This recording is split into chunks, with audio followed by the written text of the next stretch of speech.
vandag in die Reine Wynheid. Ons proe 'n nuwe wynvariëteit. Wel, dis nie vir my. En daar is 'n Griekse konneksie, baie interessant. En vandag fokus ons op volhoubaarheid. En die rede hoekom ons hierdie wynvariëteit proe, is juis om te wys, daar moet in Suid-Afrika geplant word wat pas by die Suid-Afrikaanse klimaat. Dit is ons fokus vandag. Ons gaan ook uitvind wat soek die mark en die verskillende generasies in die mark. Baie interessant. Bly by ons daarvoor 'n bietjie later. Maar eers is dit tyd vir my wyn van die week. Vandag is dit die Highlands Road Sincera. Ons gaan Elgin toe. En net om vir jou 'n bietjie meer te vertel van my ervaring daar, ek het jare terug besluit, ek gaan net die pad vat. Ek het 'n Saterdagoggend op my motor geklim, niks geskeduleer nie, niks beplan nie, geen navorsing voor die tyd gedoen nie, en ek het deurgery Elgin toe. Toe ek nou daar kom, toe het ek sommer paadjies afgevat en oral deur gery en dan kyk ek, is hier 'n wynplaas, is daar iets wat ek nie ken nie, wat ek graag sal wil besoek. Heel toevallig land ek by Highlands Road, daar op by 'n paadjie wat nie vreeslik grand lyk, met verskriklike tekenborde en hoe dit ook al sê nie. En ek gaan daar op en ek sê vir ek was so ongelooflik verras deur die kwaliteit wyne wat ek daar gedrink het. Hulle het ook 'n paar verouderde Sauvignon Blancs gehad wat jy kon proe. Fantastiese reeks wyne, maar hierdie Sincera is regtig een wat vir my uitstaan. En ek het vir die wynmaker 'n bietjie gevra hoe dit nou gaan en uitgevra oor die wyn, en hulle is tans diep in oestyd besig met bottelering en etikettering. Vanessa Simkes, wat daar so by Highlands Road is, net om vir jou te sê wat dit beteken. So Sincera, sê hulle, is 'n Latynse frase wat sonder was beteken. Hulle sê vermoedelik is die oorsprong van die Engelse woord opreg, en dit verwys na die antieke Romeinse praktyk om was te gebruik om krake of foute in beeldhouwerke en erdewerk te vul om hulle perfek te laat lyk. So items wat gemerk word as Sincera was eerlik en van hoë gehalte. So dit is soos wat ek verstaan waar die naam vandaan kom. Intens vars span spek, sê hulle, met spore van heerlike brandnetel en die renosterveld. Fantasties, daai lieflike plantmateriaal wat deurkom, en daai oseaan umami geur, die sout wat 'n mens baie keer na verwys. Elegant, gaan probeer dit. Hulle het ook 'n Pinot Noir en 'n Sauvignon Blanc wat ek later oor sal gesels, maar dit is Highlands Road se Sincera, en jy spel dit S-I-N-E, tweede woord C-E-R-A.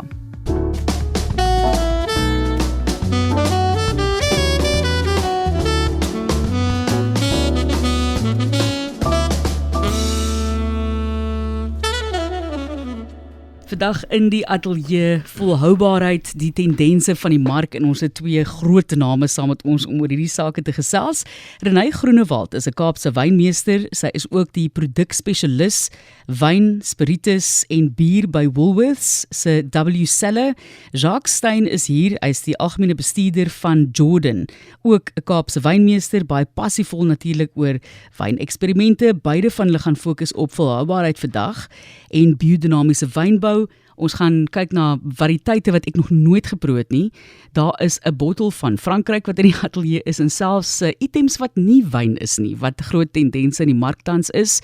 Kaas galore wil ek net sê. En dan gaan ons baie praat oor hoe die buiteland ook van Suid-Afrika kom leer. Maar joh julle, ons het nou al klaar van die Franse wyntjie geproe vir 'n videoetjie voor die tyd, en dis darem maar pragtig. Wat is dit? Ons gaan met hom afsluitingkie vir ons meer vertel, Renée. Dis 'n cremant Martelies, so presies dieselfde manier wat hulle champagne maak, ook in Frankryk, maar al die ander streke buite champagne. So hierdie een kom van Burgundy af. Hulle maak dit in die Loire en in Jura, so enige ander deel, maar presies dieselfde kwaliteit, maar hulle mag ander druiwe gebruik en presies dieselfde reëls en wetgewing. Gee dit vir ons 'n idee van wat jy presies doen, want dit voel vir my baie meer is net, dis natuurlik net baie meer is wyn, is bier, spiritus, wat jy ook daarbey moet besluit wat jy aanhou. En ek dink dit moet 'n baie interessante werk wees, maar jy is ook betrokke by kos. So wat is jou hele portefeulje? Ek dink ons almal by Woolworths moet die hele tyd ons vinger op die pols hou met kos. So ons maak seker ons werk op almal op verskillende panele om goed te keer, sodat jy 'n paneel het met 'n, hulle noem dit, ja, ek wil nie te tegnies raak met al die goed nie, maar hulle maak seker jy werk oor verskillende panele. Goed. So ek is nog steeds baie betrokke by kaas en die invoere van kaas en al ons spesialiteitskaas. Maar W Cellar is 'n nuwe projek wat so 3-4 jaar terug uitgerol is. So ons maak seker ons verstaan wat die tendense is en waar die gapings is en wat ons anders kan doen en hoe die generasies aanbeweeg en hoe anders hulle goed koop. So dis 'n baie interessante rol. Ons moet wel iemand oortuig, so jy moet altyd verskaffers gaan soek wat hierdie goed vir jou kan doen. En ja, so jy wil weet wat die mark wil hê en terselfdertyd moet jy volhoubaar wees, want jy het 'n teses geskryf oor volhoubaarheid, biodiversiteit. Ek gaan vir jou nou 'n bietjie vra oor wat uitgekom het in daai teses. Jacques, baie welkom ook aan jou kant. En ons weet julle by Jordan doen ook dinge anders en as dit nie vir Gary was nie, was daar nou 'n myn in die middel van Stellenbosch. Wat hy dit moes gekeer of help keer. Ja, baie dankie Martelies. Baie dankie vir Renay vir die wonderlike kremant wat ons so lank proe. Ja, nee, Gary se agtergrond is geologie. So toe ons in die 2000 hierdie kennisgewing gekry het in die hek om te sê ons het 'n paar daaroor om opname in te dien teen hierdie kennisgewing, anders te gaan hulle die land vat vir mynbou en tin, het Gary baie progressief. Die eerste stap wat hy gedoen het is hy het sosiale media gebruik en deur sy koneksies internasionaal met Jancis Robinson, die ouens van Decanter en Wine Spectator, kon hy vinnig die woord uitkry om die publiek bewus te maak van hierdie spesifieke probleem en toe het hy begin met die hofsaak. Ja, so ons het 'n wyn met die naam Jordan the Prospector Syrah en Gary het die jaar wat ons die hofsaak gewen het teen die regering, het gesê elke wyn wat van daai wingerd afkom sal nou genoem wees the Prospector. En ek is nou jammer, ek moet dit nou noem, die Jordan tekkies, die sneakers. Ja. Dis dieselfde familie. Ja, so daar's obviously Michael Jordan handelsmerk wat die die basketbalspeler is in Amerika, maar ja, die oorspronklike Jordan naam in Suid-Afrika word verbind met skoene. Daar was 'n baie groot fabriek in die Kaap gewees wat Gary se oupa en sy pa Ted het die wingerde geplant, die oorspronklike wingerde geplant op Jordan. En die skoenfabriek was baie suksesvol geweest. So die wyn Cobbler's Hill, 'n cobbler is net 'n fancy naam vir 'n skoenmaker, is eintlik 'n herdenking aan die geskiedenis van die skoene op Jordan. So 'n mooi storie. Ja. Pragtige plaas, lieflike restaurant. Ja, baie dankie. Ek was al daar, ons moet nou weer 'n plan maak om terug te gaan. Julle doen die hele tyd middagetes en dan saai ek uit. En julle nooi my die hele tyd vir die middagete. Jo, kan jy nou hier wees? Ek is jammer, ek kan nie kom nie. So nee, ons sal op 'n Saterdag weer 'n bietjie deurkom. Renay, vertel vir ons van die navorsing wat jy gedoen het en die uitkoms van jou studie. Ek weet dis baie moeilik om nou dit weer te gee, dis 'n hele tesis, maar as jy vir ons 'n idee kan gee. So die onderwerpe wat mens nou vir die Edcom instuur was baie wyd en het oor en oor teruggekom en gesê hulle het nie genoeg goed oor Suid-Afrika, genoeg data oor wat beteken dit om wyn te maak in Suid-Afrika, wat is die invloed op die omgewing nie. So hoe meer ek teen dit geskop het en ander goeie wat het teruggekom en gesê kyk na die hele waardeketting en dit was 'n ongelooflike manier om almal in die industrie te ontmoet en deur dit te werk en data te probeer kry. So as jy na die hele waardeketting kyk en wat al die aandag kry en al die fokus is definitief in die wynboukunde, so in die grond, almal fokus daarop. So ek het spesifiek gekyk, wat verstaan almal, wat gebruik almal tans en wat was die groot skuwe oor die laaste 10 jaar. So daar's ongelooflik baie kennis en ondersteuning oor grond, hoe om die vog in grond te hou, om met kontoure te boer, goeie plantmateriaal, goeie onderstokke wat verander. Ons het van die beste kwekery, ons kry van die beste plantmateriaal. Baie mense van die oorsee kom na ons toe om te kyk hoe doen ons dit, hoe pas ons so vinnig aan, hoe laat ons dit doen. So alles wil ek sê in die wingerd kan baie lande by ons kom leer.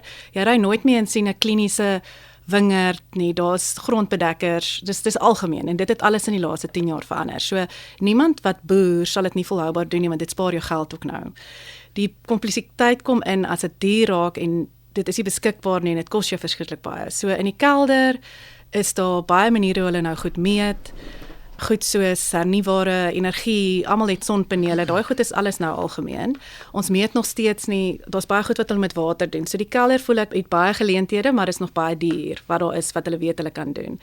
Dan die res van die ketting, as jy dink aan verpakking, ek wens so ons kan elke restaurant en elke verbruiker daar buite ooreed om te sê, vra vir glas by die wyn, dit moet uit 'n karaffie kom, die beste wyne, ons beste plase, wie ook al ons ondersteun en ons huiswyne, moet in 'n keg kom, wat gas het, wat dit beskerm. Ek weet hoe groter die volume is van enigiets, hoe beter verouder dit. So niemand moet bottels by restaurante gaan aflaai, glasbottels wat baie weeg nie. Hulle moet dit met 'n karaffie op hulle tafel bestel. Dit moet amper 'n skande wees om met 'n swaar bottel uit iets te drink. So daar kan ons 'n groot deel van die verpakking verbeter.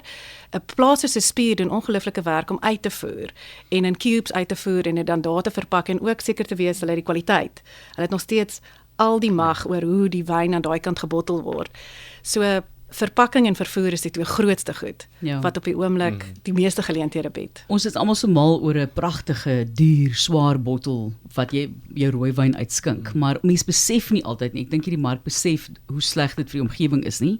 Jy het nou baie dinge daar vasgevat en dit gaan natuurlik oor die gewig en hoe swaar dit is om te vlieg en te vervoer. So net vir die wat nou nie besef wat jy eintlik daar gesê het nie, die rede is juist die CO2 en al daai tipe van dinge wat daarbey inkom. So daar's baie vlakke hierby betrokke en dis my baie swaar, baie keer as iemand van iets stuur en dit klink nou asof ek ondankbaar is, maar jeter dan word dit verpak in 1 miljoen, ek weet daar word baie daaroor gepraat, veral in terme van die bedryf wat vir mense samples en daai tipe van ding moet stuur. Dit is 'n probleem, seker maar vir julle ook Jacques. Jy kan nie 'n bottel vir 'n ou stuur en dit is gebreek aan die ander kant nie. Ja, ons moet miskien 5 stappies teruggaan, want volhoubaarheid beteken ook breedvoerig dat die besigheid moet volhoubaar wees. So in die ou dae, ek onthou toe ek gestudeer het vir wyn, was daar 'n groot debat gewees oor, is die mens wat op die plaas boer, is hy deel van die terroir of nie? En daar was 'n debat gewees dat terroir is net die land en die interpretasie van die produk van die land. Dit is die terroir, jy kan dit nie verander nie. En dan was 'n ander kant wat gesê het, maar die persoon wat daai transformasie doen van daai produk, in ons geval wyn en fermentasie, is 'n integrale deel van die terroir en die verteenwoordiging daarvan. Ja.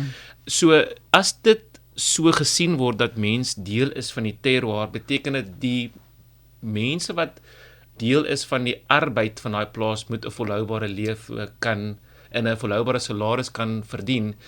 En om 'n volhoubare salaris te kan verdien, beteken dit jy moet in ag neem wat die impak gaan wees van die mense binne daai siklus, binne daai ekonomiese siklus. En om 'n eenvoudige voorbeeld te vat, byvoorbeeld Ingrid Moutou van Tiny Cake doen baie werk met die cake en ons het nou in Desember 'n rosé en 'n chardonnay in die cakes gesit om juist te eksperimenteer met dit.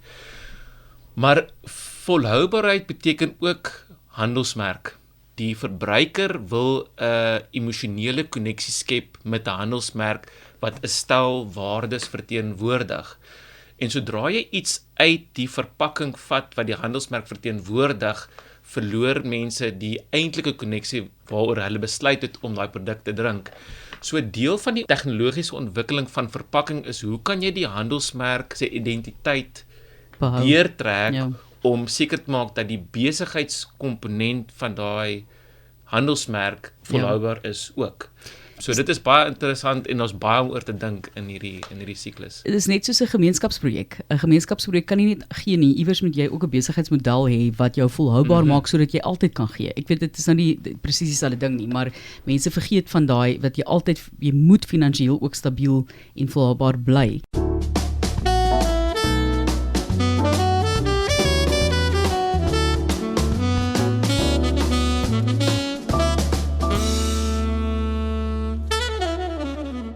Wat gaan ons eers proe? Dat ons eers begin met 'n glas wyn. Ek gaan gou vinnige inleiding gee, gaan ek omstap. Ons gaan die Jordan Assyrtiko skink. So ons het vinnig genoem voorheen dat Assyrtiko is die tradisionele druif op die eiland van Santorini in Griekeland. Daar's 'n bietjie Griekse bloed in die Jordan familie, want Cathy Jordan kom van 'n Griekse familie af. Maar die hoofrede hoekom ons hierdie druif geplant het, is want ons ongelooflik verhard teen hitte. Dit het baie min water nodig om te groei. As jy nou op Jordan in die wingerde gaan ry en jy ry bo op die kop op 'n noordelike helling wat die heel dag vol son kry, lyk daar 'n Assyrtiko wingerd asof hy elke dag water gekry het. Dit is ongelooflik hoe hierdie variëteit ontwikkel het oor die jare teen wind en son, want as jy Santorini toe gaan, ek bedoel, dis wind en son die hele dag. En die verbouingspraktyk in Santorini is wat hulle noem die koelora, wat daai emmer of die mandjie is waar die druiwe aan die binnekant van die mandjie hang en die blare aan die buitekant is. En dit is eintlik maar om te verhoed dat die wind en die sand die druiwe beskadig. So ons het hierdie druif geplant in 2019. Dit was die moederblok in Suid-Afrika saam met Wittitech. So ons werk saam met Wittitech. en hulle kom elke winter om die lote wat ons afhaal, vat hulle na die kwekery toe en hulle verbou nuwe plantmateriaal wat ander wynplase kan bestel. Is dit met Johan Lou hulle daai ouens? Ja, so hulle doen ongelooflike werk saam met ons om te verstaan wat werk in ons klimaat. Ons moet onthou, die Kaapse wynlande is 'n mediterrane klimaat. So beteken ons kry hoofsaaklik ons reën in die winter en dis koud in die winter en dan het ons warm, droë somers. Soos wat jy sal kry in die suide van Italië, die suide van Frankryk, die suide van Griekeland. As jy kyk wat groei in daai areas, is dis die Cinsault, die Grenache Noir, Syrah, Carignan, Roussanne, Grenache Blanc, al die nuwe goed wat ons nou in die industrie sien, is eintlik die goed wat ons in die begin moes geplant het, want dit pas by ons klimaat natuurlik. En as iets natuurlik by die klimaat pas, beteken dit outomaties ons gaan minder moet doen om die plant aan die gang te hou. So ek skink vir ons so lank 'n bietjie Assyrtiko. Dis die eerste keer wat ek dit gaan proe en dit maak my baie opgewonde om iets te proe wat ek nog nooit voorheen geproe het. Baie opgewonde. En watter kaas proe ons saam met dit, Renée? Die Comté, 'n redelike jong Comté. So 'n Comté is een van daai bergkase. Al daai kase in die Alpe is die verskriklike groot wiele. Maar Comté is een van daai goed wat die AOP status is, wat daai spesifieke appellasie is wat jy moet groei met al die wette hoe jy dit moet maak. Maar dis die een wat jy algemeenste oral sal kry. So Ja. volume gewys is dit 'n Comté kan jy enige plek kry. Jy kry jonges van 4 maande kan opgaan tot omtrent 3 jaar. So enige bergkaas lyk amper soos plastiek. Jy kan sien dit is so buigbare kaas en hy het nie daai sout wat so verskriklik dominant is nie. So mense dink dit proe soeter as jy aan 'n Emmental of enige van daai kaas ek dink. Ja. Wat is 'n appellasie? Ja. Vertel gou vir mense net asseblief wat dit is. 'n Baie spesifieke area waar jy iets mag groei of in die geval van kaas waar die melk vandaan kom. Met Comté mag dit net 2 soorte rasse beeste wees. Dit is presies dieselfde ooreenstemmend met wyn of sekere van die spiritus is hulle probeer dit beskerm hoe dit proe. So wat ongelooflik is van Comté, dit wat die beeste eet word gereguleer. Hulle mag net vars gras eet. En op baie winters wat ek al mag het hooi wees ook 'n sekere tipe. So 'n appellasie gaan almal dit proe en sê okay, dit proe presies soos Comté met proe wat 4 maande oud is. So dis om seker te maak die standaard is dieselfde. Mag glad nie kragvoer eet nie, niks sulke tipe goed nie. So wonderlik op hierdie volume en skaal oral oor die wêreld gaan 'n Comté in enige plek dieselfde proe. Jy het nou die kase vir ons saamgebring en van die wyn en nie wyn en hy het nou 2 bottels gebring van hulle af. Hoe het jy geweet watter kaas om by watter wyn te sit? Is dit iets wat soos 'n biblioteek in jou kop is, wat jy net weet daai moet saamgaan, of moet jy eers gaan dink daaroor?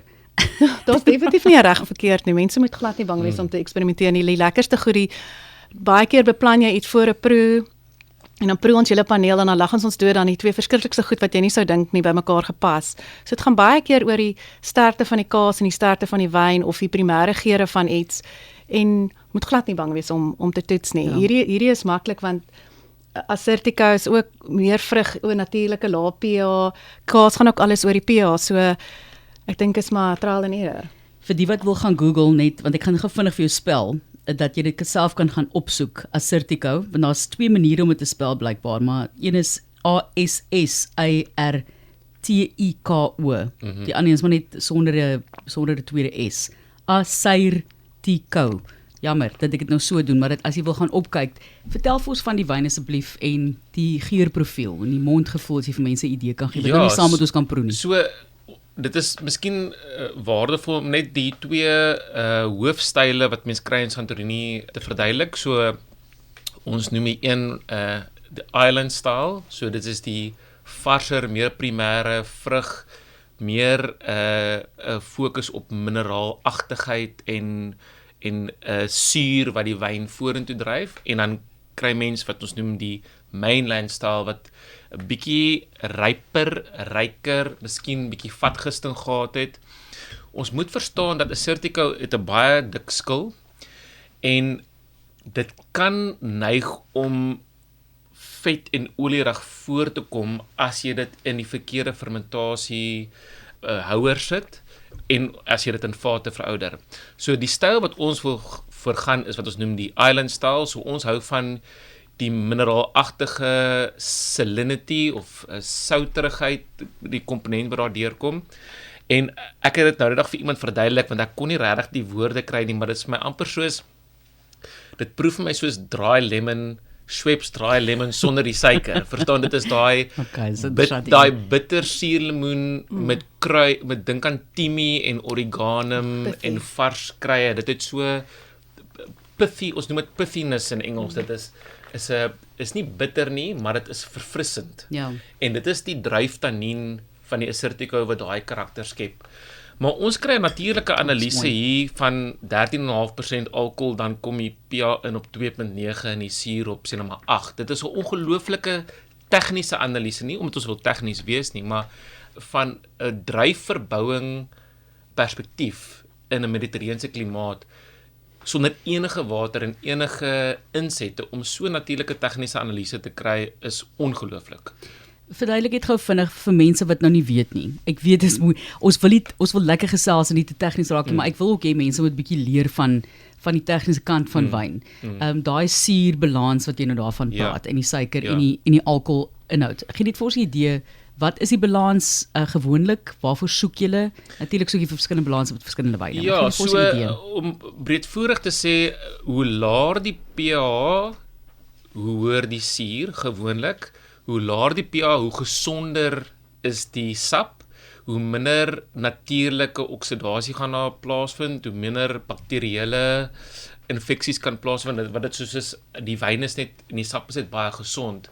So byvoorbeeld in stil witwyne kan jy verwag enigiets tussen 'n 3 en 'n 3.3 pH, met sê maar 'n 7 tot 7.5 TA, so TA staan net vir total acid of totale suur, en dan sê nou maar iets soos 'n balling van 22,5 wat vir jou 'n 13% alkohol sal gee. So om vir jou 'n perspektief te gee, 'n 22 grade balling pluk is omtrent 220 gram per liter suiker. So as jy 'n liter water sou vat en 220 gram suiker sou oplos in die liter water, dit is hoe soet die sap is voor fermentasie met die pH en die totale suur. So wanneer ons wyn verbou, probeer ons seker maak dat oor die langtermyn, want as jy 'n wingerd nou plant, moet jy dink oor 30 jaar, 35 jaar, 40 jaar, ons dink aan die ou wingerdreeks of die Old Vine Project, ons plant nuwe wingerde sodat dit so oud kan word soos die wat ons nou geniet. En mens moet die analise doen om te verstaan wat gaan op daai spesifieke aspek gebeur met daai spesifieke cultivar, met daai spesifieke kloon van daai cultivar op daardie onderstok met sekere wingerdbou tegnieke. Ja. En al daai klein elemente saam gee vir jou 'n gesonde chemiese analise waarmee jy jou wyn maak. En dit is hoekom nie enigiemand gou vinnig in hulle agterblaas 'n trossie pluk en dit gou in 'n ding gooi en hulle eie wyn sommer maak nie. Maar ja, dit is baie tegnies, daar's soveel werk wat daaraan gaan. Dankie vir daai verduideliking en hierdie is 'n pragtige samekoms van kaas en wyn. Dis die eerste keer dat ek dit drink en ek kan nou vir mense sê gaan koop dit. Jy gaan dit geniet. Dis regtig 'n baie mooi wyn, hoor. Baie Dis die eerste keer ek is baie beïndruk.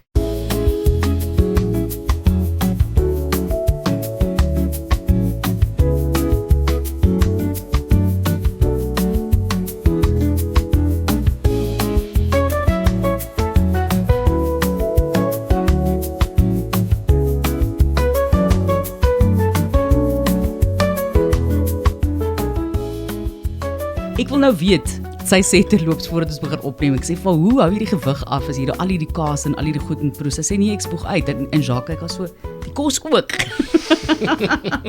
So dis die eerste keer wat ek hoor af van dit iemand, dit is haar werk, jy moet gaan sit en dis produkontwikkeling en besluit wat hierdie groot maatskappy nou moet aankoop en vir kliënte voorsit en hopelik verkoop dit goed. So die goed moet geproe word. So sy sê, jy kan ook net soveel doen.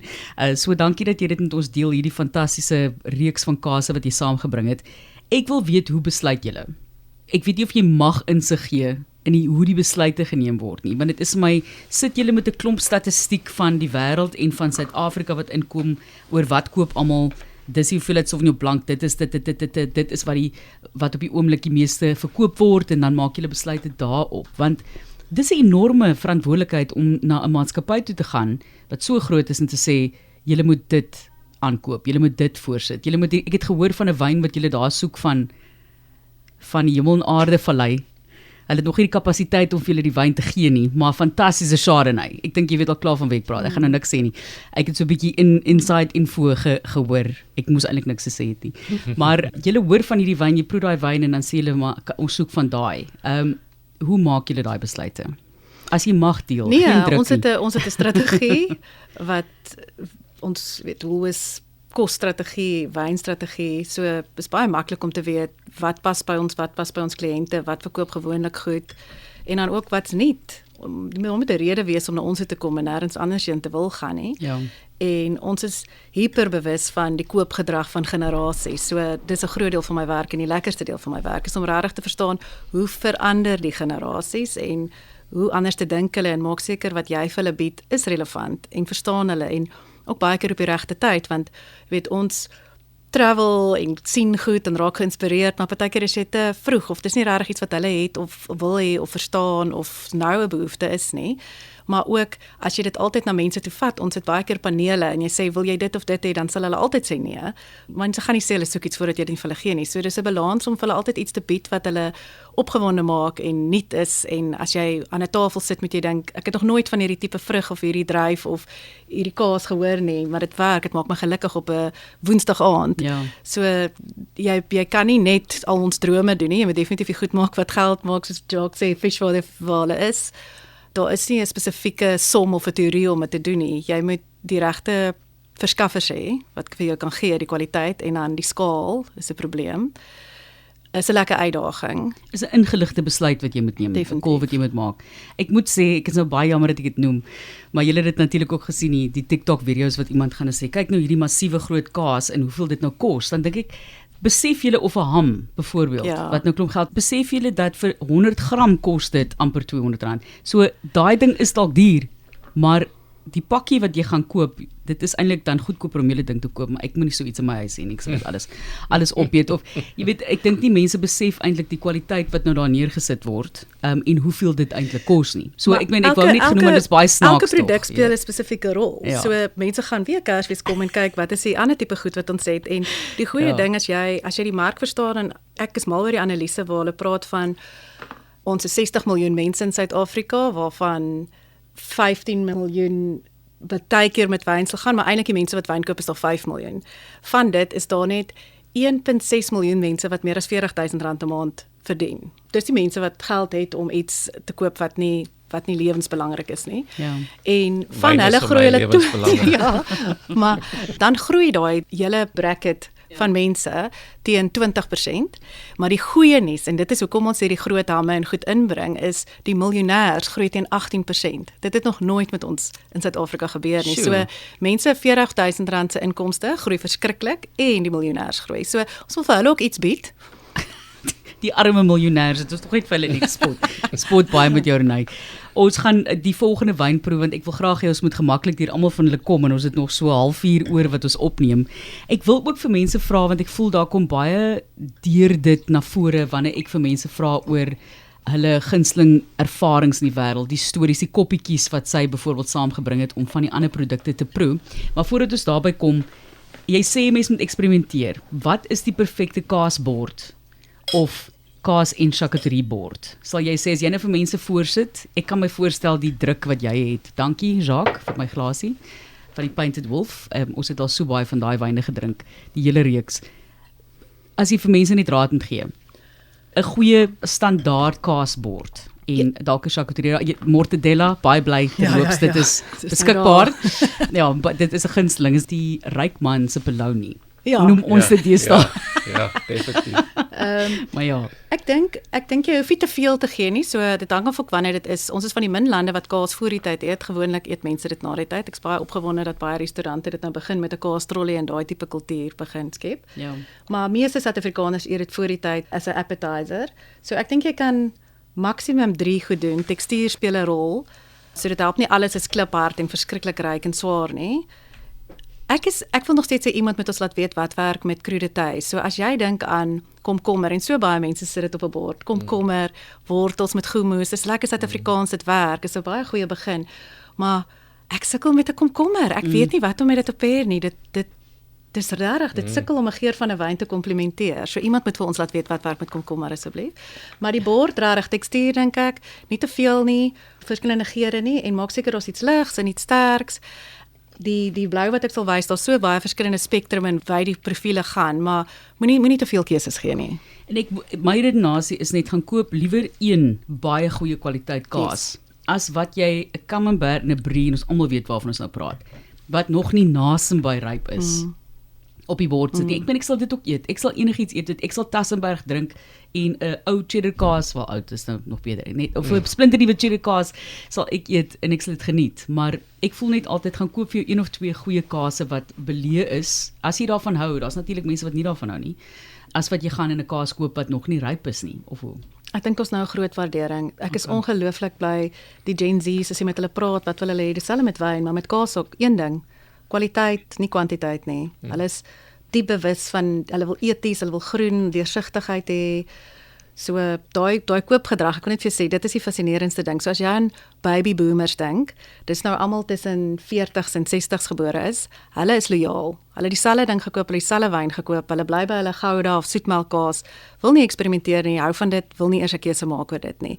En dan almal tussen 60s en 80s, dis so dis die baby boomers, dan sit generasie Y. Hulle wil waarde hê, hulle wil regtig die waarde verstaan en dit moet prakties wees. So daar moet nie enige fluffy stories wees of iets wat hulle nie kan die deursigtigheid verstaan nie. Ja. Dan ons as millennials wil glad nie moeite hê nie. So Ek dink jy's 'n millennial. Jy's jonger as ek. hy's definitief jonger as ek. Is jy nie?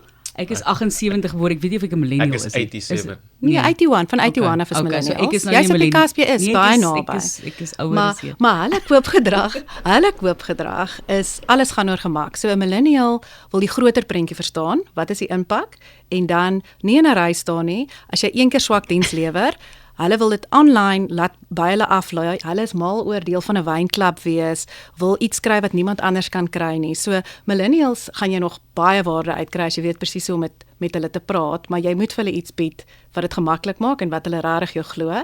En dan die Gen Z. So dis almal wat gebore is tot 2012. So dis almal wat nou 18 is, wat hulle eerste interaksie met wyn het. Hulle is fascinerend. Shame, daai kinders is al met iPads op die strand, hulle nog nie kon regop sit nie. Hulle het so baie inligting vandat hulle gebore is. So hulle het gefilter alles. Hulle luister en lees niks. Hulle is net maak al hulle besluite op die etiket. Dit moet maklik wees en dit moet vir hulle mooi wees. En daar's 'n wye spektrum. So ek wys verskillende designs heeltyd en sê van dit hou, dit verskil ook. So party is legacy belangrike ou huis. Al hierdie ou ikoniese estates met ou huise doen baie goed met daai merk want hulle glo dit. So baie mense sê hulle sal nie 'n ou, dit is nie vir hulle belangrikste derde, vierde generasie. Daar's baie wat dit kies op dit, maar al hulle besluite gaan oor hoe iets lyk. Dis ongelooflik. So Hoe dit lyk en betroubaar. Jy weet, trustworthy. Min van dit, dan Ja. moet 'n storie wees, dan moet 'n regte koneksie wees, maar ek koop net op wat ek sien, ek's glad nie lojaal nie. Ek gaan ook nie aanskuif nie. So almal probeer nou amper wegskuif as die skaal groot is. Hulle wil net mense, nuwe streke, nuwe reekse, nuwe wynmakers, alles moet nuut wees en vars wees en ek wil by 'n tafel sit en oor hierdie wynmaker praat. Niemand moet al van hom gehoor het nie. Hy mag nie groot skaal raak nie, hy mag nie kommersieel wees nie. Dit is ongelooflik die stories en hoe hulle belangstel. Die goeie ding is, die tyd van wimpers en groot en alles wat uithang en flashy is besig om uit te faseer. Dit gaan nou alles oor quietly inspirational, onder die radar, less is more. So daar's hoop by hierdie wynskoue, kan jy sien. Almal vra eintlik oor die wyn en neem nie meer 'n selfie nie. So dis wonderlike skuif nou. So. Dis waardevol, daai is baie waardevol. Nou het ek meer geleer van generasies wat ek nie baie goed ken nie. En ek dink daai is nogal belangrik. Ek dink ons die hele onderhoud doen eendag net oor oor die millennials, jy weet, en bietjie leer. Ek dink dit gaan op Gen Z's fokus. Gen Z's, Hulle begin nou. Okay, ja, ekskuus, dis eintlik van wie Hulle nou in moet die einde hulle gepraat moet nou het. hulle eerste indrukke kry. Ek moet sê David Nieuwoud was hier van Cedarburg Wyne en hy sê sy dogter is nou 18 en sy mag nou uiteindelik, jy weet, hierdie wyne geniet wat sy al hele lewe lank van hoor en jy weet 'n bietjie proe en ruik en daai tipe van ding. So en sy is dan super opgewonde. Dink ek gaan definitief in daai rigting. Jacques, wat proe ons? En dan kan jy vir ons vertel van die kaas ook Renée. So hierdie is 'n ander Mediterrane variëteit, Roussanne. Dit kom uit die Rhône uit in Frankryk. En hierdie is van 'n produsent Painted Wolf. Dis die voorstaande wynhandelsmerk wat fokus op conservation in Afrika. Die habitat van die wille hond, 'n Painted Wolf is 'n wille hond, En Jordan het nou onlangs 'n meerderheidsaandeel gekoop in hierdie handelsmerk. Ek het die hele tyd gewonder hoekom het jy Painted Wolf gebring? Ek Ja. het nie daarvan geweet nie. Ek het nogal gedink. So ons, dit sluit nou in bietjie wat Renée sê oor volhoubaarheid en dink, weet, dekades vooruit oor markposisionering en teruggee aan gemeenskappe en 'n regte storie vertel waar mense 'n koneksie het. Dis alles deel van die strategie met die handelsmerk, maar ook dit het so baie werk gedoen. Jeremy en Emma wat hierdie handelsmerk begin het so baie teruggegee al klaar in die 20 jaar wat hulle al bestaan en ons wil hulle help om dit na die volgende vlak toe te vat. Maar Jeremy het van die begin af gefokus op mediterrane variëteite wat goed doen in warm klimaat, wat jy nie so baie hoef te doen in die keller nie. As jy dink aan Grenache Blanc, Carignan, Grenache Noir, Roussanne, Mourvedre. So hier is een van die wyne wat Painted Wolf produseer, dis 'n Roussanne en minimale intervensie, wille gisting en ek dink is 'n baie goeie voorbeeld van 'n witwynstyl wat meer populêr kan raak en wat die dialoog kan vorentoe verskuif. Ek bedoel Renée praat nou van klein maat en die Gen Z's wil kleinskaal koneksies bou, maar die volhoubaarheid van die industrie is nie meer handelsmerke nie. Dis minder handelsmerke wat meer volume per lyn kan skuif, want die een ding wat ons sukkel mee, ons het net nou gepraat oor baie internasionale mense wat Suid-Afrika toe kom om te leer oor wingerdbou tegnieke, wat leer oor hoe om met water te werk byvoorbeeld, hoe om te bemark. Ek bedoel agritourisme is Suid-Afrika is die voorstaande van agritourisme in die wêreld. So die internasionale gemeenskap kom leer dit by ons, maar een ding wat ons by die internasionale gemeenskap kan leer is hoe om 'n handelsmerk te bou wat wêreldwyd bekend is van Suid-Afrika. Ek dink dit is ons grootste probleem. Ja, Geleentheid. 'n geleentheid. En ek wil net gou vinnig sê Renée is definitief 'n feeder. Want ek het ek het nou die eerste 2 kase wat sy vergestel het klaar geëet en toe ek sien toe sny sy vir my nog van beide en daar word nog neergesit. Ek het so gevoel. Sy is definitief en dit is my gunsteling tipe mense, want ek is ook nie ek spoeg niks. Ek gaan nie, dis my middagete. Ek het vanaand 5:00 eers weer, so ek is so dankbaar vir die kos om my deur te vat tot dan. Wat se kaas het jy voor saam met die wyn gesit? Ek is baie lief vir harde kaas. So die eerste 2 is nou na my hart. Dit in 'n bokmelkkaas is deesdae ons gunstelinge. So dis 'n Gruberg, dit kom van Klein Rivier af. Raymond is so passievol, hy tweede generasie. Dit maak my so bly, hy gaan na die fancy food fairs en al die kaas en kos wat met groot expo first en hy sê hy kon nie glo nie, hy het 2 of 3 mense gekry wat hierdie kaas in hulle delis in New York nou verkoop. En dit verkoop baie beter as Gruyère, want jy kan nou dink dit is 'n fraksie van die prys met baie meer smaak in 'n baie korter tyd. Ons klimaat is warmer, die geure ontwikkel vinniger, maar dit is 'n wash rind. So al hierdie harde kaas word op ander maniere gemaak. Daar's so min mense wat dit nog met die hand doen. Ek dink dit is ook hoekom dit internasionaal so goed doen, maar dit gebruik dieselfde giste as Kamptuis, daai eerste kaas wat ons gebruik het en Gruyère. So dit is 'n mengsel van dit, die tipe gis wat hy gebruik. En dan was hulle dit met borsels, hulle skrob dit, so 'n wash rind. Kan jy dink daai tipe arbeid wat in dit gaan om dit te gee? Handgemaakte artisaan. Ons het 6 maande, ons het 12 maande, ons het 18 maande. Jy kan kies hierdie se 12 maande, maar wonderlik, die ding is ook jy hoef nie 'n hele blok op te eet nie. As jy 2 of 3 sulke stukkies sit saam met dit. Ek weet nie. Maar dis 'n probleem. 'n baie spesiale. En Raymond was die eerste kaasmaker wat vir my gesê het, hierdie tipe goed kan mens nie met tegnologie. Jy kan dit nie outomatiseer nie. Elke oggend is die pH anderste van die melk. Die kaasmakers moet weet hoe om aan te pas. Elke liewe dag met jy weet kaas is nie wyn wat 'n oes het nie. Dit hou vir altyd aan elke liewe dag 2 keer. Dit is ongelooflik die arbeid wat in dit ingaan. En ek moet sê dit is nou een van die lekkerste ervarings wat ek nou lank dit gehad het om daai happie te vat en terwyl nog kaas in my mond is 'n sluk van die Roussanne te vat. Vertel net gou vir mense vinnig van Roussanne. Baie mense ken dit nie, ROUSSANE of is dit dubbel E? Ja, so Roussanne is so van die 3 witwyn kultivar wat jy in Frankryk het, Marsanne, Grenache Blanc en Roussanne. So dis een van die ron variëteite en dis altyd vir my 'n wyn wat ongelooflike tekstuur gee. Ek dink deel van die evolusie van die wyndrinkmark, deels daarvan is om variëteite wat ons nie ken nie, miskien op 'n meer groter skaal te kan produseer sodat ons dit volhoubaar kan maak. Maar ook tweedens is dat baie van hierdie Mediterrane variëteite, Roussanne, Grenache Blanc, Marsanne, is wyne wat gebou is op tekstuur, 'n mondgevoel. Dit is nie noodwendig hoë mineraalagtigheid en suur nie. En deels van die rede hoekom hierdie wyn so goed werk met hierdie kaas is die tekstuur van die wyn. En baie witwyn variëteite wat in warm klimate groei, het 'n dikker skil. Soos Cabernet en Petit Verdot wat 'n dikker skil het. Dit is die variëteite wat die son kan vat, het 'n dikker skil. En as jy 'n dikker skil het jy meer antosianine kleurpigmente met ook meer tannine. En tannine, wit druif tannine gee tekstuur en interessantheid in 'n wyn. So as jy praat met 'n baie van die Swartland wynmakers, hulle sal sê tannine is ook varsheid. So jy kan varsheid op twee maniere in 'n wyn inbou. Jy kan dit of bou op suur of jy kan dit bou op tannine. En druiftannien is ongelooflik verfrissend. As jy dink soos om 'n olyf te eet, as jy deur 'n olyf byt, het dit 'n bitter komponent, maar jy gaan die hele tyd terug daarna want dit voel en proe vars.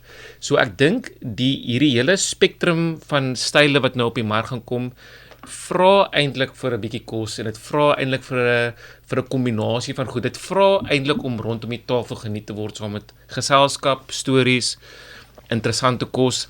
Die interessante ding van kaas, die geskiedenis van kaas en wyn is die rede hoekom kaas en veral rooiwyn so goed doen is van die proteïen in kaas bind met die tannien in die wyn.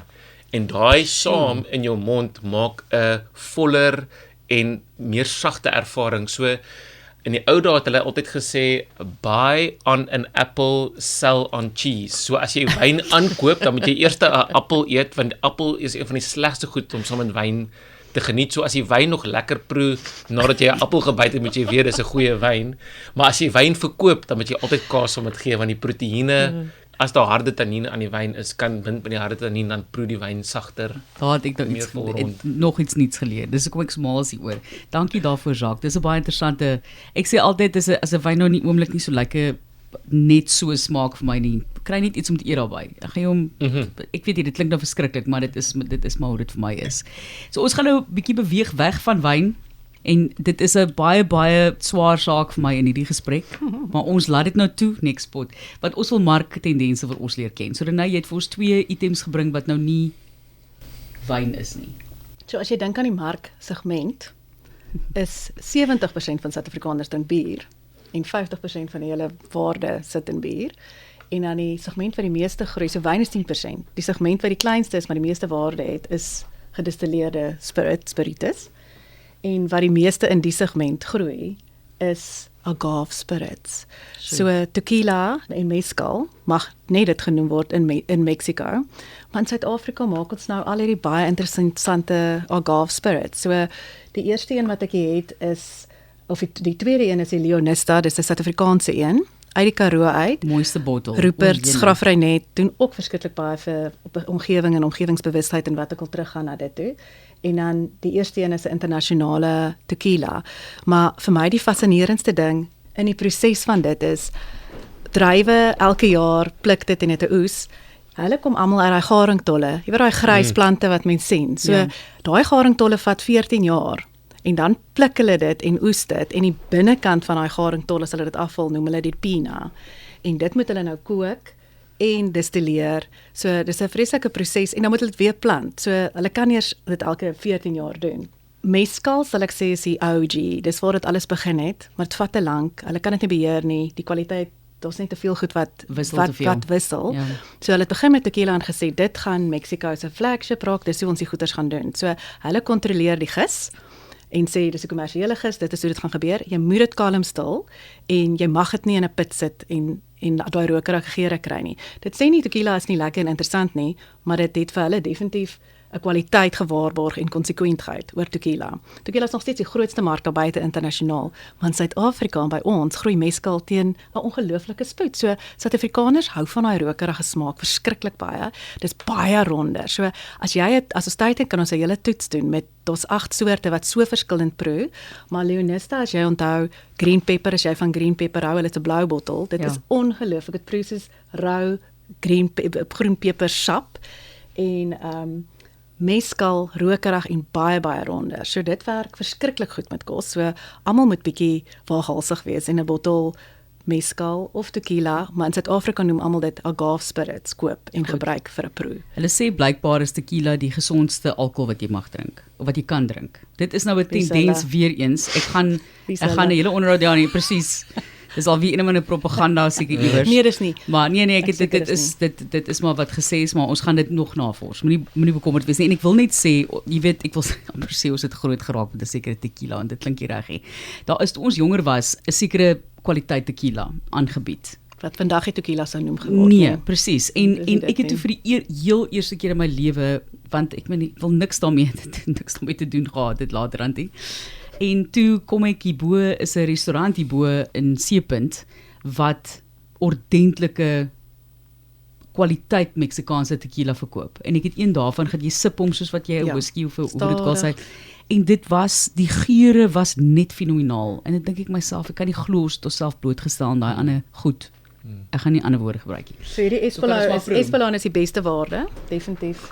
En terwyl jy nou vir ons skink, moet jy asseblief vir ons vertel van die pragtige klein koppietjies en die storie van, sy sê vir, was julle al daar? En dan sê nee, ek was nog nie daar nie, skus. Renée, vertel vir ons daarvan en jou ervaring van die land. Nee, dis glad nie so glamorous. Ek was in 'n campervan, so dit is en ons kon glad nie in die fancy deel bly nie. So Minori en Majori is deel van hierdie hele streek, Positano. En was dit ongelooflik, al hierdie nonne wat op die hoeke sit en hierdie glasies maak en hulle limoncello. So hierdie is definitief gemaak vir limoncello en myne sien met hom op. Ja. Ja. Dis pragtig. So hoe moet ons dit proe? Jy moet dit ruik. En die kaas wat ek dink ons teen dit sal moet drink is hierdie Sali. Dis 'n Engelse kaas. Dis 'n sage kaas. Ek het nog nooit 'n Sali kaas geproe. So hierdie gemarbeliseerde kaas is verskriklik. Sjoe. Almal, dis die nuwe neiging. Ek was so opgewonde met dit. Ek het elke liewe Tony produk wat ons in hierdie land gehad het, want ek wil daai pink pragtige gemarbeliseerde kaas kry. So iemand daar buite wat dit vir ons kan bring asseblief, want was so opgewonde toe ons hierdie produkte kry. Dis van Engeland af en hulle het die port. Hulle mag dit ook dit noem, dis waar hulle dit kry. Pink, pers met hierdie are, so die mooiste kaas, maar dit proe, dis so lekker. Die port een proe soos 'n sweterige geoksideerde wyn wat lank oop staan met hierdie baie eenvoudige kaasbasis. So ons moet een kry wat regtig lekker proe, maar toe nou uit dit was daar nou 'n klomp gemarbeliseerde goed en die Sali is ongelooflik want hulle het 'n tegniek, hulle het 'n super tegnologie wat dit vars hou. Hier is nie gegeur nie, hier is nie gekleur nie, hier's niks in nie. En dit is net Sali. Ek het nou 'n happie van die Sali, letterlik 'n fisiese stukkie daarvan gehad. So dit is 'n kwaliteit produk met ware Sali. So Sali met tequila, skus, agave, wat ons dit nou mag noem.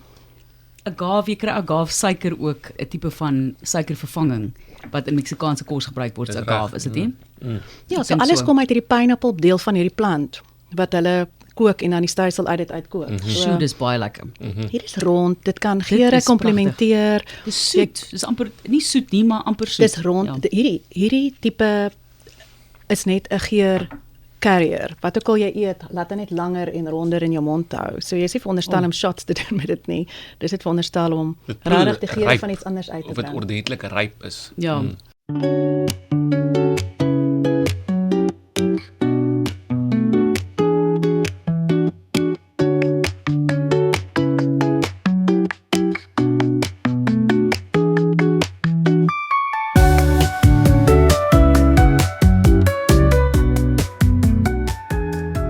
Ervaring van die streek?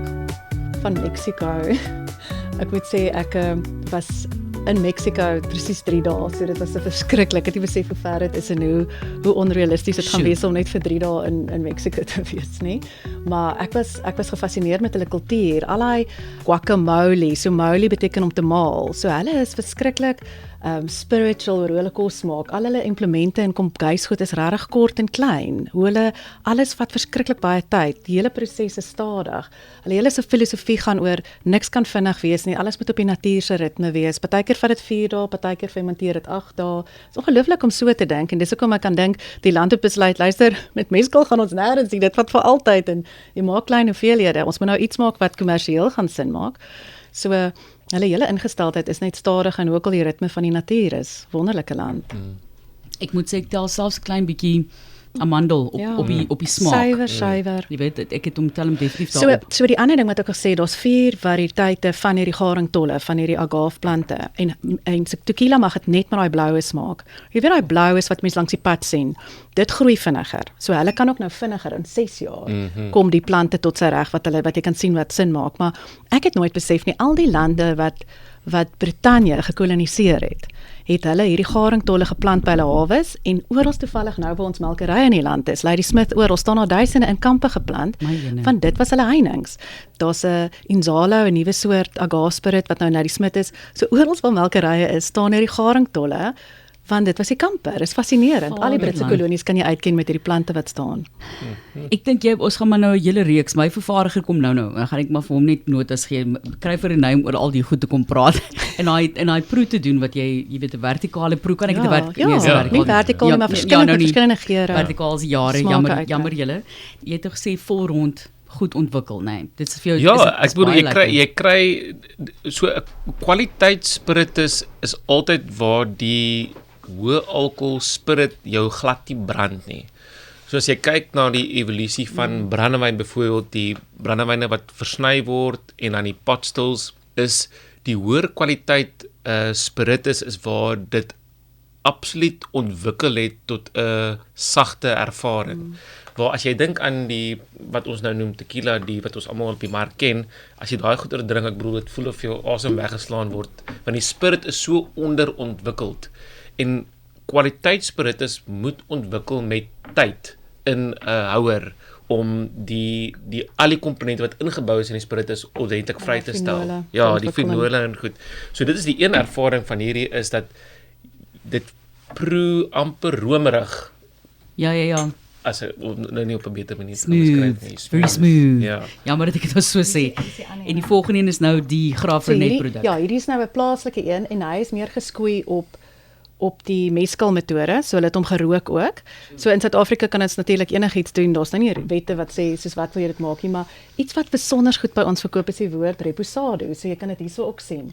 So reposado beteken nou maar net van 4 maande af verouder. So 'n blanco is iets wat nie verouderd is nie, maar reposado is dan tot 12 maande. So as dit nou 5 maande is, dit ook reposado, dit is nogal snaaks so almal nou iets hou vir 5 maande om dit reposado te noem, want mense sien dit absoluut as beter kwaliteit wat dit nie noodwendig is nie. Jy moet definitief die Lioness de Blanco het baie ander geure. Dis maar net 'n bietjie meer verouder. Jy kan dit natuurlik in vaatjies verouder of in tenke, wat ook al jy met dit wil doen.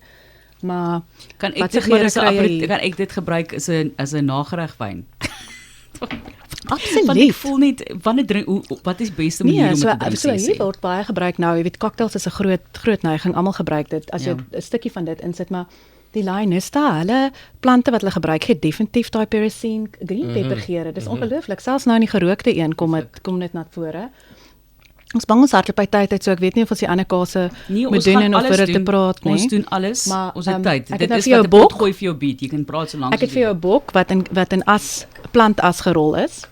So bok is lekker want hulle proteïene is klein en hulle verteer maklik. So almal wat 'n krisis het of sukkel met gewone koei hou van bok want hulle verteer net. Hulle kom ligter voor, hulle het heeltemal ander smake. As word gebruik om 'n egalige veroudering te Werkstellig. te garandeer. En ja, ek weet nie as julle nou hierdie bok van ons dit lieflik. Dis so mooi. dis een van ons nuwe produkte. So romerig. Dit is lieflik. Jy kan maklik met iets so romerig begin ook. Nee, presies. Dit is baie lekker. Ek kan natuurlik nog nie alles drink nie, Maar die as, maar dit is ja, ek baie gaan nou mooi. begin doen. My Goed. laaste hap in die mond gaan ek nog 'n klein stukkie op die lippe sit want dit is regtig lieflik. Maar kom jy agter bok, droog dit aan die einde op. Dit Ja. gee jou definitief 'n sensasie van jy wil nog. Dis nie romerig nie, dit maak jou palet skoon. So jy Maak wil nou aangaan. nog. Eindig 'n bietjie vir lemony en jy wil aangaan. Dis soos die Dis baie siklus, lekker. ek sê maar elke keer is die siklus van soet sout wyn. Soet sout wyn. Dis ek. Daai, as ek myself wil treat, soet sout wyn. Ek wil vir jou ook vra Jacques aan die einde net so bietjie jou gunsteling plek wat jy nog ooit gereis het waar jy nou hierdie ervarings wat sy nou van praat in Mexiko en hierdie Italiaanse nonne wat sit en Meksikaanse nonne wat sit en hierdie koppietjies maak. Wat is jou gunsteling reis ervaring? Ek sou sê as jy al ooit in die Serengeti was, toe ek by Singita gewerk het, ek onthou die eerste keer toe ek daar geland het op Sesakwa, waar die die lodges daar in die Serengeti en jy stap so op die rand van die heuwel en jy kyk so uit op die Serengeti. Ek bedoel dit is net ongelooflik om dit met jou eie oë te sien. So in terme van 'n emosionele ervaring is die Serengeti ongelooflik in Afrika, maar uit 'n wynervaring is toe ek vir die eerste keer in die Mosel was in Duitsland. Nou een ding wat jy nou nie die Duitsers kan opkomplimenteer nie is hulle kostradisie. Maar laat ek maar laat ek vir jou sê die Rieslings van Fritz Haag en JJ Proem en die wingerdbou tegnieke in die Mosel en as jy nou omgaan na Dr. Lewis toe die Riesling wyne daar in Duitsland en om dit met jou eie oë te sien is 'n absolute ervaring. En ek weet Suid-Afrika het 'n geweldige geskiedenis met Duitsland en in terme van ontwikkeling van ons wyn in Suid-Afrika. Hulle was jy weet die wit baadjies, die wetenskaplikes, almal daar gaan swart. Ja. So dit is 'n baie diep geskiedenis. Renée, ek kom nou na jou toe vir ete. Waarmee beïndruk ek jou as ek iets saambring? Watter wyn is nou nog vir jou, jy wat jy kan nou enigiets kan proe. Jy 'n plaas bel en hallo Renée Groenewald, wil kom proe vir moontlike dan word daai deure oopgegooi natuurlik. Neem ek aan, hulle beter, maar wat beïndruk jou nog in terme van 'n bottel wyn? Ek dink meer 'n streek wat kan saam staan en 'n identiteit kry of jy kan agterkom al daai wynboere of wynmakers staan saam. Hulle wil 'n identiteit bou vir 'n area. Polkedraai is nou een van dit. Ons het nou baie onlangs 'n proe gedoen, is 'n Syrah proe waar Shiraz begin nou hierdie groot McLaren Vale, grootvoet Shiraz is en dan gekyk kan Syrah verouder. Dit is 2012 Duncan Savage se rooi, daai Boschkloof Epilogue, Lucas van Loggenberg, sy Graaf. Hulle almal kom van daai area af. Julle en Reineke 2012. Ja, Reineke is op ongelooflike elegante Syrah wat so 'n slegte naam kry ek. Ons sukkel verskriklik om Shiraz te verkoop op die oomblik, maar mens moet daai tipe flagships dit hou en oud wees. So ek sal sê enigiets wat ek kan agterkom van 'n area wat jy kan sien daar's baie tyd en samewerking saam. Ja. Shiraz, daar was 'n tyd wat Shiraz almal het gedrink. Dit voel vir my so 10 jaar terug. Almal net, dit is al wat hulle gehad het. Maar soos die Reineke, daai Syrah van hulle jy kan die fynbos letterlik proe en ruik. Ek weet dit is 'n fenominale en dit is 'n biodinamiese presies organies plaas, ja. Waarmee beïndruk ek jou, Jacques?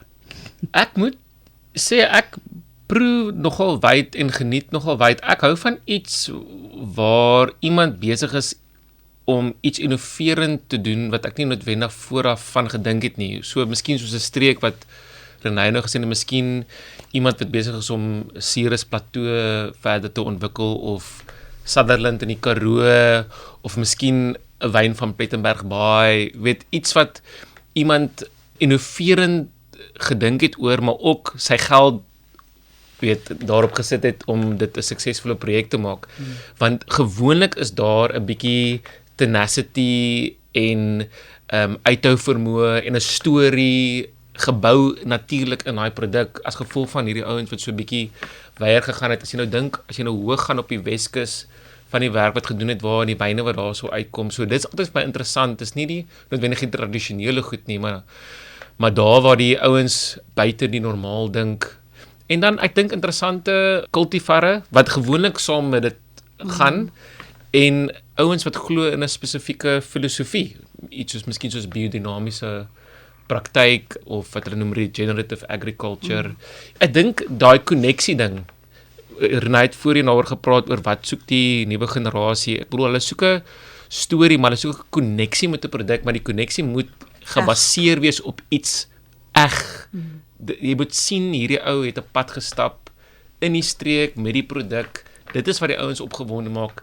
So saam met die etiket moet daai kan weerspieël amper. En ek dink ons almal beweeg weg miskien van kwantiteit af maar meer na kwaliteit toe. En as jy nou besluit ek gaan nou hierdie wynbottel oopmaak, moet dit 'n vierde dimensie hê. Dit is nie net wat jy proe en wat jy sien, wat jy hoor en wat jy ruik nie. Dit moet soos ek weet as ek hierdie produk gaan koop en ek gaan dit ondersteun, het dit verregaande effekke af in die waardeketting Is interessant vir my van die nuwe generasie mense. Ek dink dis juis omdat hulle so toegegooi is met media wat fake is, wat aangeplakte media is. Soos jy praat van die wimpers en die jy weet meer bo en so aan. Dit is mooi om te sien dat hulle soek nou juis seker weens die feit dat dit daar blootgestel is iets eg. En dit is hoekom ek dink Suid-Afrika as almal hulle kaarte reg speel, gaan die verteenwoordigende land wees in die wêreld vir hierdie beweging, want waar ervaar jy so 'n produk? Dit is gewoonlik by die wynplaas of die huis van daardie handelsmerk. So agritourisme, die feit dat mense na 'n plek toe kan gaan, die plek kan sien, die storie kan hoor, die wyn kan proe, 3, 4, 5 ure daar kan spandeer en geabsorbeer kan word in daardie storie, is hoe jy die volgende generasie se loyaliteit gaan behou, is hulle kan fisies na 'n plek toe gaan en dit kan gaan ervaar daarso. En ons is absoluut die struktuur van ons bedryf in die toerisme kant, die wynplase is gebou op daardie struktuur om mense te kon ontvang op die plaas, waar ander lande nie noodwendig daarop gebou is nie. En 'n groot rede daarvoor is ons het 'n groot internasionale lughawe naby 'n baie bekende wynstreek, Stellenbosch, Parel, Kaap, Constantia. Daar kom nog en ons is geleë naby 'n groot moederstad wat Kaapstad is. So ons is absoluut logistiek uitgelê vir sukses. Ek dink die plase moet net verstaan dat hulle moet dit bedryf as 'n besigheid. Dit gaan nie noodwendig natuurlik gebeur nie. En dan kan ons dink langtermyn waarde skep vir die wynbedryf en vir die toerismebedryf van die goed werk saam. Ja. En ek dink dit is deel van die ontwikkeling dat ek dink ons regering, ek dink dis nou een plek waar ons regering kan waarde toevoeg is om te sien as jy nou op 'n Sondagmiddag na 'n winkel toe stap, die enigste produk wat alkohol het wat jy kan koop in jou supermark is wyn, want dit word tegnies geklassifiseer as 'n kosproduk. So ons moet wyn begin bemark as deel van 'n gesonde leefstyl saam met kos. En dit wegbeweeg van dit is drank of iets wat alkohol in het. Dis deel van kultuur en geskiedenis. En ek dink as die regering kan werk doen om in die wetgewing meer gespesialiseerde wette in te bring om wyn weg te beweeg van net dis 'n alkoholiese produk, in terme van hoe hulle befondsing toelaat, die effek van dit op toerisme, die waardeketting van wyn en toerisme. Ek dink as ons daai goed kan regkry, gaan ons goed gesetel wees vir die toekoms. Dis nou natuurlik hoekom hy nou die hoofuitvoerende direkteur is daarso. Dit is hoekom, want hy die ou strategie aan die gang. Want ek het nogal gewonder, jy het nou wyn geswat, hoe geniet jy dit om daai kant van die besigheid te hanteer. Maar ek wil afsluit voordat ons kom by ons laaste proe. Die kos wat jy die meeste by die huis maak, wat jy regtig geniet, die tipe van kos wat jy by die huis eet. Wat geniet jy, Renée? Wat se tipe van kos geniet jy by die huis? Lig en lekker en maklik om te maak en vars. Ek het as jy my arme man sê die hele tyd, of ek gaan deur 'n bone stadium, dan sit ek bone en as ek gaan elke 6 maande deur iets. Op die oomblik gaan ek deur nachos. Ek dink hy's bly daaroor. 'n vriendin het tot al vir my nacho resep gestuur van 'n nacho slaai. Okay, maar lekker. Ek gaan deur stadiums, maar enigiets wat jy maklik kan maak en wat vars bestanddele is. Daai salsa van julle koop ons baie. Dit is soos een van ons gunsteling goed. Ons eet dit sommer met enigiets. Jy het nie net nachos daarvoor nodig nie. Aan jou kant, Jacques? Ja, ek het nou 3 jong kinders, 8, 4 en 2. So die spektrum van kos wat ek nou geniet op die stadium in my lewe is nou nie so wyd nie, maar ek moet sê dis altyd 'n goeie kwaliteit proteïen wat op 'n krakerige manier gemaak is, soos of die airfryer of op die braai of iets, en dan moet daar altyd slaaie en interessante souse of iets soos dit wat dit vars en krakerig maak. Ja. Ek hou van gesond eet, maar ek hou nie van slegte kos nie. Ja, nee, maar kos moet vol geur wees.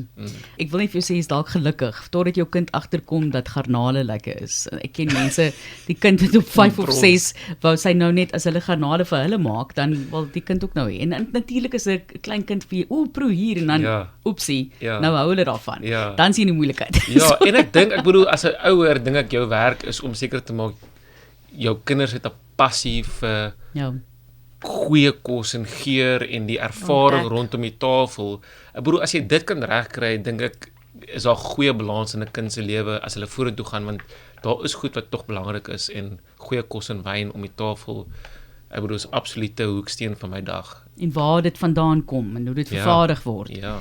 Sluit vir ons af asseblief met ons laaste proe asseblief, Renée. Dis 'n Cremazola. Kom van Oostenryk af. Sure. Ons sê altyd dis ons gateway blou, want hy is verskriklik romerig. En jy weet daar's 'n groot spektrum Gateway van blou. blou. Maar die einde erg nog maar met 'n Rockefort wat proes of jy seepkristalle byt. Dis glad nie dit nie. So dit klein bietjie vrug, baie romerig. Dis waarmee dit lei, vrug en sout. En ja, ons het dit gepair met hierdie kremant waar ons gepraat het, so regtig lig. Sonderstel om mekaar regtig net te komplementeer. Die kremant is glad nie ernstig nie, 'n baie eenvoudige profiel wat amper net jou palet skoon maak en deur die vet en romerigheid kan sny om dit skoon te maak. Sjoe, gelukkig, ek is gelukkig. Dit is al wat ek wil sê, ek is baie gelukkige Heerlik. op hierdie stadium.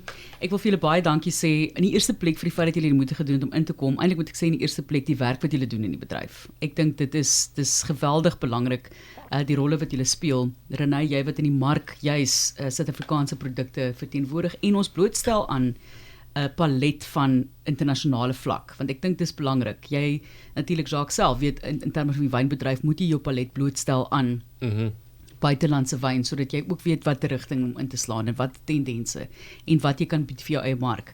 So ons sê vir julle baie dankie, dit word geweldig waardeer. Julle moet maar weer terugkom, Renée asseblief. Ons Ek het goed nie gesê nie. verskeie goed, maar is daar iets het jy weer jou laaste woord hê? Ek wou net gesê het my heel interessantste ding oor die Gen Z's en ek dink actually nou Jacques is 'n Gen Z wat hulle sê, maar as hulle so behep met persoonlike veiligheid. Hulle sê personal safety, so hulle het garments aan al van hoërskool af. En dis hoekom hulle kan die effek sien van as hulle uitgaan en min slaap en hoe dit hulle slaap affekteer. So ons moet iets vir hulle gee wat dieselfde smaak het en dieselfde impak het. So nog steeds kos implementeer, nog steeds jou laat meer gemaklik voel en meer sosiaal is, maar teen die helfte van die alkohol, maar met al die voordele wat dit vir jou bied. So daar's so baie geleenthede. Julle het die light white. Ja, Ek sê maar net, dit maar ons gaan hy onthou hulle koop met hulle oë, so daar's Okay. nog baie Ek werk wat heb ons daar moet doen. doen. Ek sê maar net, ek gaan nou verder met jou gesels. Ek het dit nou die dag genoem as een van my wyne van die Nee, week. dis 'n wonderlike Saam met 'n paar ander goed, maar ja. Hy werk, net vir die wat nog nie daarvan weet nie. Baie dankie julle weer eens. Sterkte vir die jaar wat voorlê en Baie vir dankie. julle Jacques met die oes, né? Baie dankie. Groete vir die Jordans. Ek sal definitief so maak. Baie dankie weer eens aan my gaste. Ek het vandag so baie geleer van die bedryf en van volhoubaarheid en wat vir ons voorlê. En die feit dat 'n mens moet plant wat pas by jou klimaat. Baie dankie aan my gaste weer eens. En volgende sluit ek af met my wynfeit vir die week. So daai bene of trane verwys hulle ook na. Die kant van die glas wat so afloop nadat jy hom nou so lekker beweeg het in jou glas en dan loop hy mos aan die binnekant af. Dis nie 'n aanduiding noodwendig van die wyn se kwaliteit nie, maar eerder die alkoholinhoud en die lyf daarvan. Praat ons van die body van die wyn, daai struktuur. En dit is terloops oor die Gibbs Maragoni effek. So, gaan lees meer op as jy meer wil leer. Baie dankie vir die saamkuier weer eens in die Reine Wynheid. Volgende week weer terug.